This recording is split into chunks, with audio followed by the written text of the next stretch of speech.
First, let's start with this case. I, 30, and my husband, 33, have an 11-year-old daughter who's been facing severe bullying at school. It started with name-calling, but has escalated significantly over the past few weeks. For context, our daughter is adopted, something we've always celebrated as part of her story. Recently, some kids at school found out about her adoption and began targeting her with cruel comments. They've been telling her horrible things, like that her birth mother didn't want her, or that she's a reject. These are not just lies, they're heartbreaking for her to hear, especially since her birth mother loved her dearly and literally gave her life so our daughter could be here. As if the verbal abuse wasn't bad enough, a few days ago, she came home in tears because a group of kids cut off 2 inches of her ponytail during class while taunting her and laughing at her reaction. They've been following her through the halls, harassing her regularly. My husband and I have reached out to the school countless times.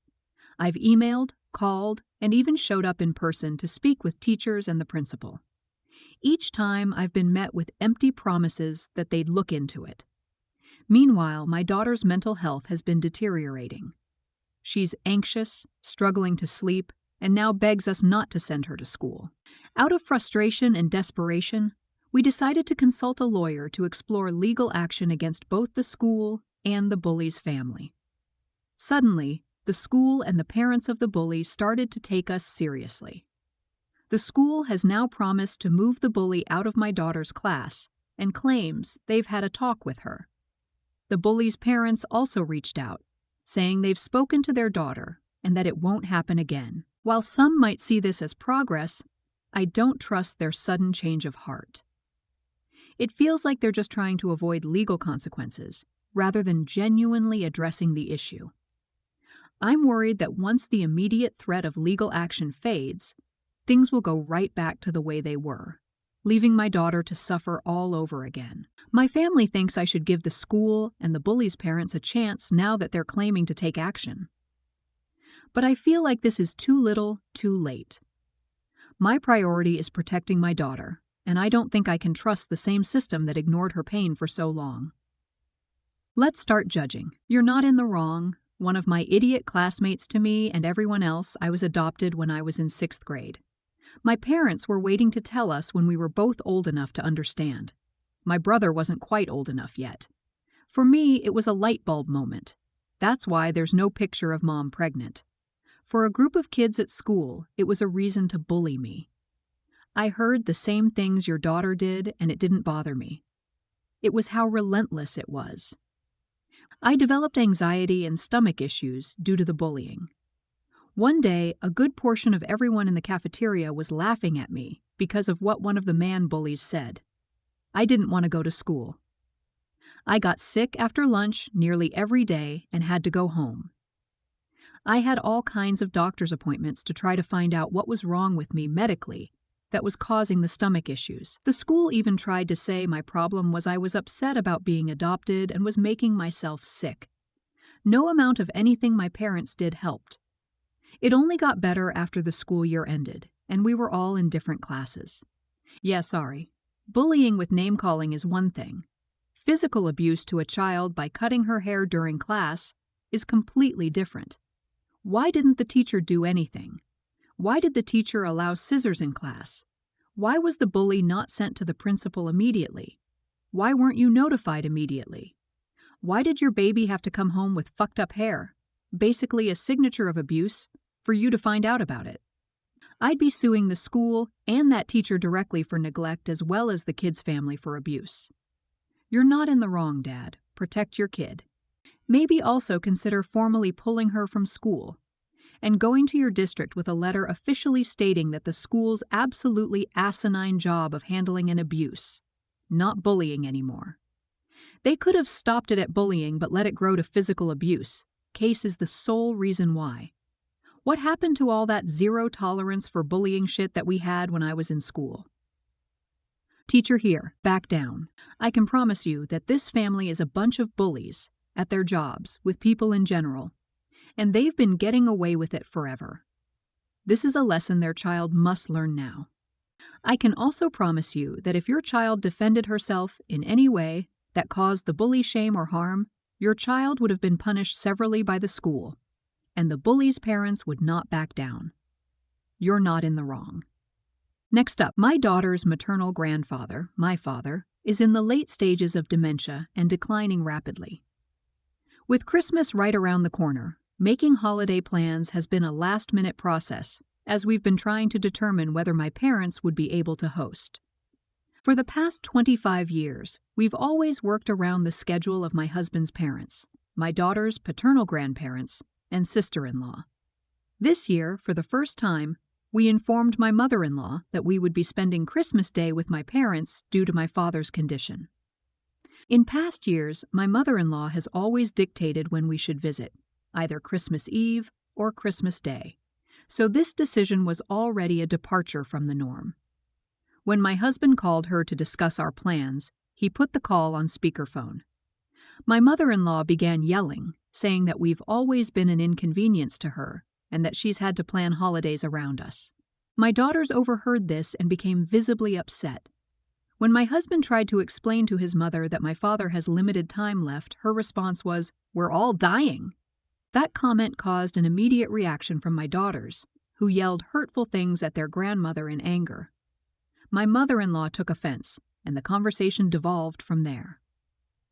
To clarify, my in-laws didn't even have plans yet. They've been busy moving into a new house over the past week. Now, my oldest daughter wants to cut off contact with her paternal grandparents entirely. She's especially upset because my husband refuses to acknowledge that his mother was in the wrong.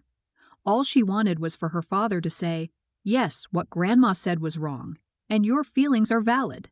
Instead, he told her to shut the F up, which only escalated the situation further. This has caused a major rift in our family.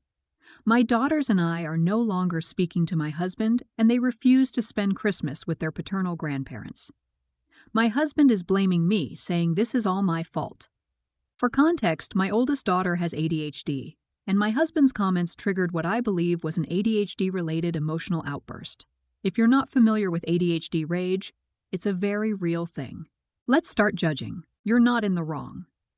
Your grandpa has limited time left. Of course, you want to spend Christmas with him and that side of the family. Shame on mother-in-law for making everything about her with no regard for the difficult situation on your side of the family. She sounds like somebody who is used to controlling everyone and getting her way. The reality is, you've spent past Christmases with her. Your family should get a chance at that too. Does your husband routinely side with his mom over you? If so, yikes. You've got a bigger problem on your hands. And for him to tell his own daughter to shut the F up is unacceptable behavior. Of course, he probably learned that kind of thing from his mom. As for what your daughters said to mother-in-law, what exactly was it they said? And how did mother-in-law react? I just lost my dad after a wreck a few months ago. He got into the wreck on a Tuesday, and I lost him the following Tuesday. I didn't know it was the last week I would have. 3 days in, my mom was telling me I was spending too much time there and needed to take care of myself. I thank God I went to see him every day. If you have the ability to be with a loved one you absolutely know is on limited time, you should make them a priority. Anyone trying to compete for that attention instead of being understanding can kick rocks.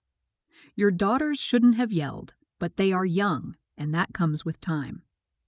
You should tell them, while their feelings were valid, there are better ways of going about disagreeing with someone. Sometimes, lack of reaction or a simple, "I'm sorry you feel that way," goes a lot further than yelling and making a scene they can come back to for victim points.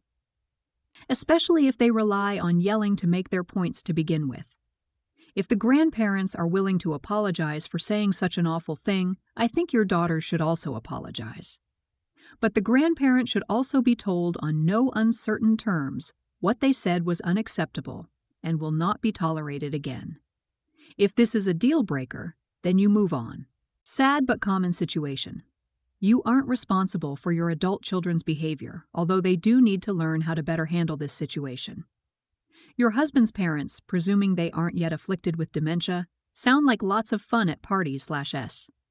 Their rude behavior probably explains your husband's inappropriate comments and lack of support. multiple idiots here in my opinion, but not you nor your adult children. You're not in the wrong. Next up, my fiancé and I are less than 6 months away from our wedding. I've been doing the majority of the wedding planning because my parents are fully funding the wedding, and it makes sense for me to take the lead on communication. However, coordinating between myself, my fiancé, my parents, and my future in-laws has been incredibly draining. For context, my parents are very type A and prefer to plan things well in advance. I lean this way too, whereas my fiancé's family tends to operate more last minute. This has never been an issue until now, where it's fallen on me to bridge the gap between these two planning styles. The wedding will take place in the city where my fiancé and I live. My parents live about 6 hours away, and my future in-laws are 2 hours away. One key appointment we had to schedule was our tasting with the caterer. Coordinating this was more difficult than I expected, as we had to align schedules for me, my FH, my parents, our wedding planner, and the caterer. Initially, I wasn't sure if we could invite extra people, so my plan was to confirm availability for the main group first and then invite my in-laws if it turned out they could join. We ended up securing the last available Saturday for the tasting, which also included a tour of our venue. Since my parents would have needed to take time off work for a weekday option, this was essentially the only workable date. After scheduling, I texted my in-laws to invite them. They responded that there might be a family birthday party on the same Saturday. I told them that was unfortunate and that we'd miss them at the tasting. However, they came back and said fiancé and I were expected to attend the birthday party, even though no concrete plans had been made yet. I explained that the tasting and venue tour were already scheduled and would be nearly impossible to reschedule. I was frustrated by their assumption that we'd clear our schedules for a last-minute hypothetical party, especially when this tasting is a critical part of our wedding planning. Even if it were possible to reschedule, I told my fiancé that I'm unwilling to ask my parents to change their plans. My mother would almost certainly find a way to blame me for any inconvenience, and I don't want to subject myself to that stress for the sake of a tentative birthday party. Now, my fiancé is upset and feels like I'm preventing him from attending an event for a relative who is important to him. He agreed to the tasting date originally, but now he says I'm being inflexible.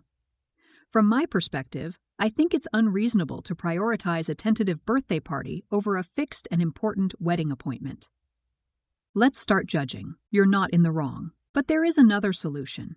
Don't try to control your fiancé's life by forbidding him to go to the family party. I know he agreed to go to the wedding tasting, but tell him that he can choose between the two or be late to one or the other. He's a big boy and can make his own decisions. If he chooses to skip the tasting in order to go to his family's party, so be it. I'm sure you can do the tasting without him as well as touring the venue.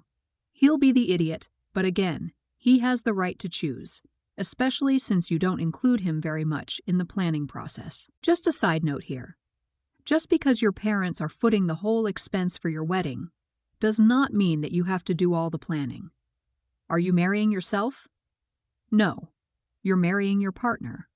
He needs to step up and become a partner in the wedding planning as well. Everyone sucks. Your parents for micromanaging your wedding plans and making you stressed out and afraid of delivering bad news. You for being their formany, going along with the micromanaging and subjecting your fiancé to it. Your filials for dropping a last-minute party invitation to you and insisting you attend. Your fiancé for going along with it. The theme here is that your parents have conditioned you and your fiancé to have different expectations, and you need to learn how to set boundaries with them and start acting like your own team. Otherwise, you won't enjoy your wedding, and this problem will get much worse. Wow, welcome to the rest of your life, OP. You're working yourself into a mental breakdown and ulcers over the wedding. How is this going to translate in the future? How will you divvy up holiday visits? And will your parents lose their mind if you tell them you won't be there for holiday, birthday, auntie's root canal, dog's baptism? And will your in-laws make last-minute plans along the lines of, "Oh, is Thanksgiving next week? We're all scheduled to visit Liechtenstein starting on Tuesday, and you know you must be there too." And if you have children, shudder. What do you mean we can't take Lulu to Paris for her 3rd birthday? We've already bought the plane tickets and have hotel reservations. Are you going to deny us our granddaughter? Or, oh yeah, Uncle Fartling will be in town this weekend, and he simply can't abide children's parties, so you'll have to reschedule Lulu's birthday party. What? What do you mean you won't be rescheduling the party? Uncle Fartling hasn't visited for ages. Are you going to miss out on seeing him and deny us our granddaughter? I could go on, but anyway, OP, you've got some problems here. Can you pay your parents back for whatever they've spent so far and take control of the wedding? Is your fiancé going to step in and start working with you on what his wedding is as well? Are the two of you going to be able to happily navigate your marriage as a team, or will there be constant conflict?